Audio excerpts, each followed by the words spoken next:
ህልም የምታዩት ፍላጎታችሁን ለማሟላት ነው። ታዋቂ ሳይኮሎጂስት የሆነው ሲግመንድ ፍሮይድ ከህልሞቻችን ጀርባ ድብቅ፣ ጥልቅና ያልተነገሩ ምኞቶች ወይም ፍላጎቶች እንዳሉ ገልጿል። በህልማችሁ ከገደል ላይ ስትወድቁ ካያችሁ የሚያመላክተው ፍርሃትን ሳይሆን ከሆነ ነገር የማምለጥ ወይም ነፃ የመሆን ፍላጎት እንዳላችሁ ነው። ለምን ይመስላችኋል ህልማችሁን ከጥቂት ሰከንዶች በላይ ማስታወስ የማትችሉት? ህልሞችን ለምን እንደምናይ ካየን በኋላ እንመጣበታለን። ህልሞቻችሁ በዘፈቀደ የሚፈጠሩ አይደሉም። የድብቁ ያንጎላችሁ ክፍል ሚስጥራዊ ቋንቋ ናቸው። ማለትም ከነቃችሁ በኋላ ደብቃችሁ የምትይዟቸው ሐሳቦች፣ ስሜቶችና ፍላጎቶች አንጎላችሁ የሚገልጽበት መንገድ ነው። ታዲያ ተመራማሪው ሲግመንድ ፍሮይድ ህልማችሁን በማጥናትና በመተርጎም ድብቁ የአንጎላችሁ ክፍል ምን ሊናገር እንደፈለገ መረዳት እንደምትችሉ ገልጿል። ህልም ግን ከዚህ ውጪ ለማስታወስም እንደሚጠቅመን ታውቃላችሁ። የአእምሮ ብቃትን ለመጨመር እንቅልፍ ለብቻው ወሳኝ ነው። ነገር ግን በምንተኛበት ጊዜ ህልም ማየት ደግሞ የተሻለ ጠቀሜታ አለው። የአእምሯችንንም ብቃት በእጅጉ ይጨምራል። ለዚህም ማስረጃው ይህ አስገራሚ ሙከራ ነው። በዚህ ጥናት ላይ ተሳታፊዎችን ያመጡና ጌም እንዲጫወቱ ያደርጓቸዋል። ጌሙ በአንድ በኩል ገብቶ ውስብስብ በሆኑት መንገዶች በኩል መውጫውን መፈለግ ነው። ስለዚህ ተሳታፊዎቹ ከተጫወቱ በኋላ ከእንደገና ከመሞከራቸው በፊት ናፕ እንዲያደርጉ ወይም ለትንሽ ደቂቃ እንዲተኙ ያደርጓቸዋል። አንዳንዶቹ ስለ ጌሙ ህልም ያልማሉ፣ ስለ መንገዶቹ፣ ስለ መታጠፊያዎቹ እና ስለተዘጉት መንገዶች በህልማቸው ይመለከታሉ። ከነቁ በኋላ ህልም ያዩ ተሳታፊዎች ህልም ካላዩት በ10 እጥፍ የተሻለ ውጤት ማምጣት ችለው ነበረ።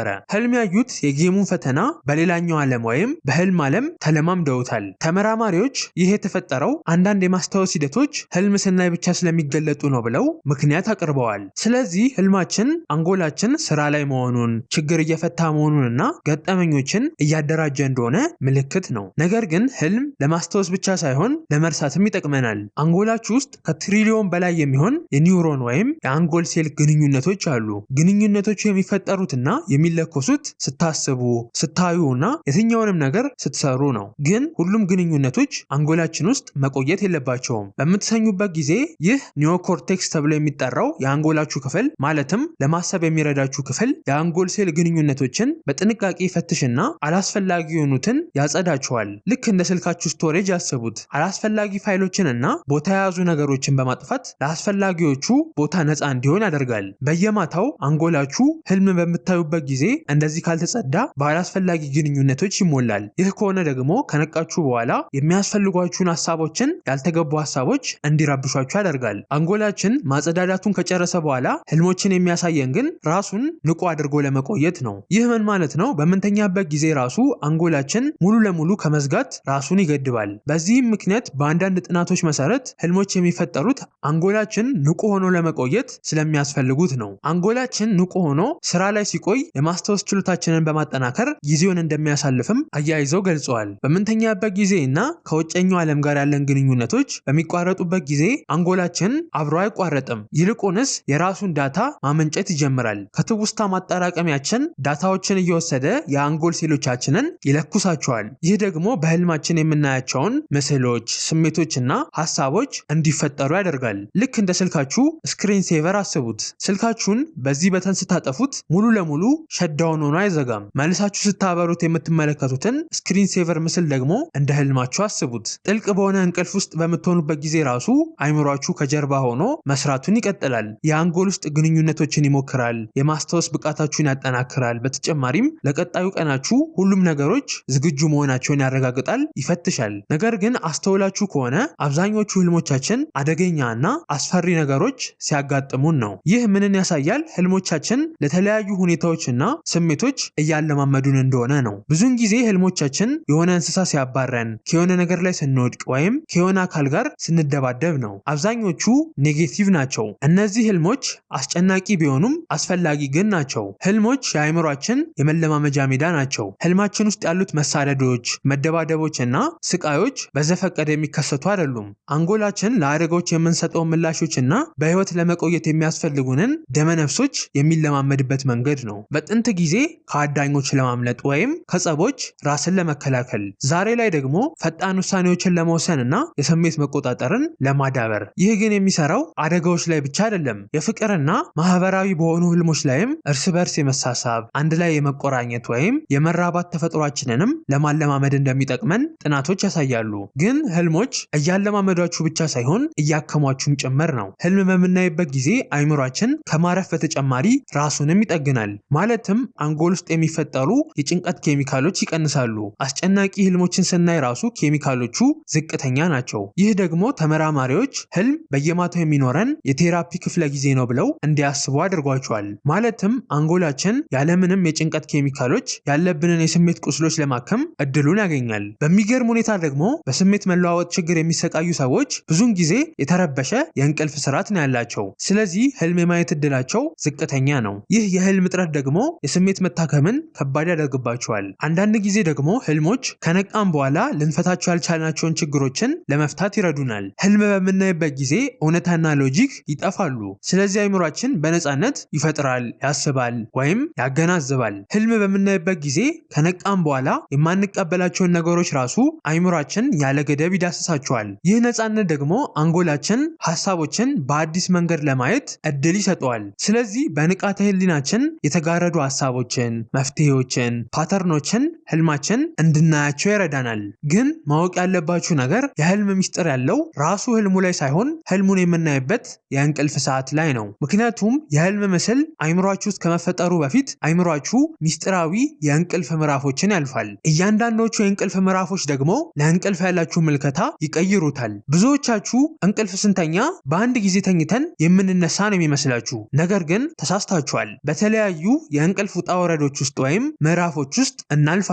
ህልማችሁም የሚፈጠረው ሚስጥራዊ በሆነው የእንቅልፍ ምዕራፍ ውስጥ ነው። ስለዚህ ልክ እንቅልፍ እንደወሰዳችሁ የመጀመሪያው ምዕራፍ ውስጥ ትገባላችሁ። በዚህ ሰዓት ሰውነታችሁ ሪላክስ ማድረግ ይጀምራል። ጡንቻዎቻችሁ ላላ ይላሉ። የልብ ምታችሁ ዝግ ይላል። በዚህ ሰዓት በመንቃትና በመተኛት መሃል ስትሆኑ ትንሽዬ ድምፅ ራሱ ይቀሰቅሳችኋል።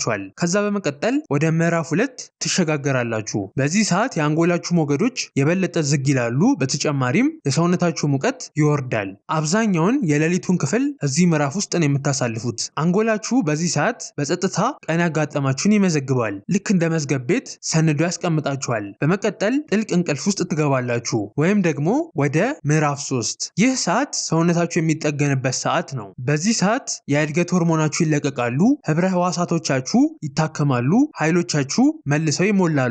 ታድሳችሁ እንድትነቁ የሚያደርጋችሁ ይህ ምዕራፍ ነው። የመጨረሻውና ሚስጥራዊው ምዕራፍ አይናችሁ በፍጥነት የሚንቀሳቀስበት ነው። አይናችሁ ተከድኖ ቢሆንም በፍጥነት ይንቀሳቀሳል። አተነፋፈሳችሁ መፍጠን ይጀምራል። እናም አንጎላችሁ ከነቃችሁ በኋላ ንቁ በሚሆነው ልክ በዚህ ምዕራፍ ጊዜ ንቁ ይሆናል። ህልማችሁም የሚፈጠሩት በዚህ ምዕራፍ ላይ ነው። በዚህ ሰዓት አንጎላችሁ ንቁ ቢሆንም ሰውነታችሁ ፓራላይዝድ ስለሚሆን ወይም መንቀሳቀስ ስለማይችል ምንም ነገር አይፈጠርባችሁም። ማለትም በህልማችሁ ብትሮጡም ሆነ ብትደባደቡ ሰውነታችሁ ተነስቶ አይሮጥም፣ አይሰነዝርም ወይም አይዘልም። ይህን የሚያደርገው አንጎላችሁ ሲሆን ወደ ስፓይናል ኮርዳችሁ እንዳትንቀሳቀሱ የሚያደርጉ ሲግናሎችን ይልካል። አንጎላችሁ ይህን ባያደርግ ኖሮ በህልማችሁ የምታደርጉትን እንቅስቃሴዎች ተከትላችሁ ታደርጉ ነበረ። ይህ ደግሞ አደገኛ ነው። ይህ ችግር ያለባቸው አንዳንድ ሰዎች ፓራላይዝድ ሳይሆኑ ይቀሩና አንዳንድ ጊዜ ህልም በሚያዩበት ሰዓት በእንቅልፍ ልባቸው ይንፈራገጣሉ፣ ያወራሉ ወይም ካልጋቸው ይዘላሉ።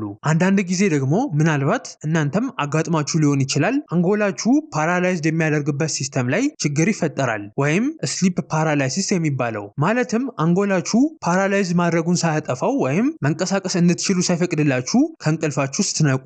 ስለዚህ ለጥቂት ሰከንዶች ሙሉ ለሙሉ ነቅታችኋል፣ ግን መንቀሳቀስ አትችሉም። ይህ እርግጥ ያስፈራል፣ ግን ጉዳት የለውም። አንጎላችሁ ትንሽ ሲዘገይ የሚፈጠር ችግር ነው። ግን ህልሞችን እንዳሁኑ ሳይንሳዊ ማብራሪያ ሳንሰጥበት በፊት ለክፍለ ዘመናት የጥንት ሰዎች ከህልም ጀርባ ያለውን ሚስጥር ለመፍታት ሞክረዋል። እንዴትና መቼን የሚፈጠሩትና አንጎላችን ላይ ምን አይነት ተጽዕኖ ያላቸው የሚለውን ለማወቅ ጥረዋል። በብዙ ህዝቦች ዘንድ እኛ ሀገርም ጨምሮ ህልሞች ድብቅ ትርጉም እንዳላቸው ይታመናል። ማለትም ህልም በየምሽቱ የሚፈጠር ዝም ብሎ ታሪክ ሳይሆን ማስጠንቀቂያ ነው፣ ከፈጣሪ የተላከ መልእክት ነው ወይም የወደፊት ትንቢት ነው ተብሎ ይታመናል። ወደ እኛ ሀገር ከመምጣታችን በፊት ከጥንታዊቷ ግብፅ እንጀምር። በጥንታዊቷ ግብፅ ህልሞች ከፈጣሪ ጋር የተያያዘ እና በሰዎችና በፈጣሪ መካከል ያሉ መሸጋገሪያዎች ናቸው ብሎ ያምናሉ።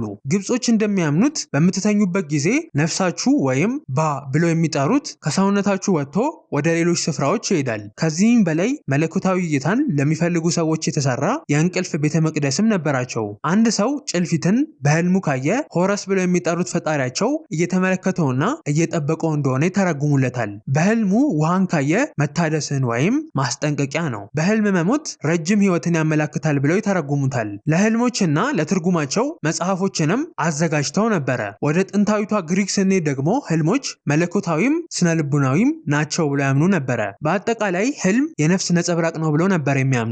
የህልም ፈውስን ለማግኘት አስኪሊየስ የተባለ ቤተ መቅደሳቸው ውስጥ ይተኙ ነበረ። ታዋቂው ግሪካዊ ፈላስፋ አርስቶትል ራሱ ህልሞች በየዕለቱ ከሚያጋጥሙን ነገሮችና ስሜቶች እንደሚመጡ ተናግሯል። ይህ አስተሳሰቡ በሚገርም ሁኔታ ከዘመናዊ የህልም ሀሳብ ጋር ተመሳሳይ ነው። ወደኛ ሀገርም ስንመጣ ህልም የተለያዩ ትርጉሞች አሉት ተብሎ ይታመናል። ለምሳሌ በህልም መቃብር ቦታ ማየት ለተጨነቀ ሰው ምቾትን፣ በምቾት እየኖረ ላለ ሰው ግን ወደ ፍርሃትና ጭንቀት እየሄደ እንደሆነ ያመላክታል። በህልም ጉንዳንን መመልከት ገንዘብን ወይም ረጅም ዕድሜን ያመላክታል። እንዲሁ በተመሳሳይ ውሃን መመልከትም ደስተኛ ህይወትን፣ ገንዘብን፣ የገቢ መጨመርን ወይም ጋብቻን ሊያመላክት እንደሚችል ይነገራል። ግን ደግሞ ተመልሰን ወደ ሳይንሱ ስንመጣ አስገራሚው ነገር ሁሉም ሳይንቲስቶች ለምን ህልም እንደምናይ ተመሳሳይ ሀሳብ አይደለም ያላቸው። አንዳንዶቹ ተመራማሪዎች ህልም የአንጎላችን ስራ ተረፈ ምርት ነው ብለው ያምናሉ። በዚህ አስተሳሰብ ከሄድን ህልሞች በአንጎላችን ሆን ተብሎ አይደለም የሚፈጠሩት። ልክ ሞተሮች ስራቸውን ሲሰሩ ጭስ እንደሚወጣው ሁሉ ህልምም እንደዛው ነው ብለው ያስረዳሉ። ግን ደግሞ ሌሎቹ ተመራማሪዎች ህልሞች በአንጎላችን ሆን ተብለው ነው የሚፈጠሩት ብለው ይከራከራሉ። በዚህኞቹ መሰረት ደግሞ ህልሞች እንድንማር፣ እንድንለማመድ፣ እንድንታከምና ከነገሮች ጋር እንድንላመድ ወይም እንድንለማመድ እንደሚረዱን ያስረዳሉ። ይህኛው ሀሳብ የተሻለ ተቀባይነት አለው። ምክንያቱም ህልሞቻችን አንጎላችን ሳይፈልጋቸው የሚፈጠሩ ነገሮች ቢሆኑ ኖሮ ህልም በምናይበት ጊዜ ፓራላይዝ በማድረግ አስቀድሞ አይዘጋጅባቸውም ነበረ። ግን ደግሞ ማወቅ ያለባችሁ በእያንዳንዱ ሌሊት ወደ 2 ሰዓታት ህልም እያየን እናሳልፋለን። ይህን ስንል ግን ብዙዎች ላይ የሚፈጠረው እንግዳ ጥያቄ ለምንድን ነው የህልማችንን ጥቂት ሰከንድ ብቻ የምናስታውሰው ነው? የዚህ ምክንያት ያለው የአንጎላችን ስርዓት ላይ ነው። አስቀድሜ እንደነገርኳችሁ ህልም በምናይበት ጊዜ አንጎላችን ንቁ ነው። ነገር ግን ለረጅም ጊዜ እንድናስታውስ የሚረዳን ይህ የአንጎል ክፍል ወይም ሂፖካምፓሳችን ሙሉ ለሙሉ ንቁ አይሆንም። ስለዚህ ህልማችን በሰዓቱ ግልጽ ቢሆኑም ወደ ማስታወሻ ስቶሬጃችን ወይም ማጠራቀሚያችን አይቀዱም። ነገር ግን እዚህ ምዕራፍ ላይ ያላችሁ ከነቃችሁ ንቁ የሆኑ የአንጎላችሁ ክፍል ጥቂቶቹን ይዛችኋል። ለዛም ነው ህልሞቻችሁን በተነሳችሁ በጥቂት ደቂቃዎች ውስጥ ማስታወስ የምትችሉት። ከዛ ግን ልክ እንደ ጭስ ተነው ይጠፋሉ። አንዳንድ ሰዎች ግን ህልማቸውን በየቀኑ ወይም በየሌሊቱ በሚባል ደረጃ የማስታወስ ልዩ ችሎታ አላቸው። እስኪ እስከዛሬ የማትረሱትን ህልም ኮሜንት ላይ አጋሩን። ምን ማለትስ ይሆናል ብላችሁ ታስባላችሁ? ስለዚህ ለሌላ ጊዜ ህልም ስታዩ አንጎላችሁ እያከማችሁ ፍላጎቱን እየነገራችሁ ወይም ለብዙ ነገሮች እያለማመዳችሁ እንደሆነ አስታውሱ።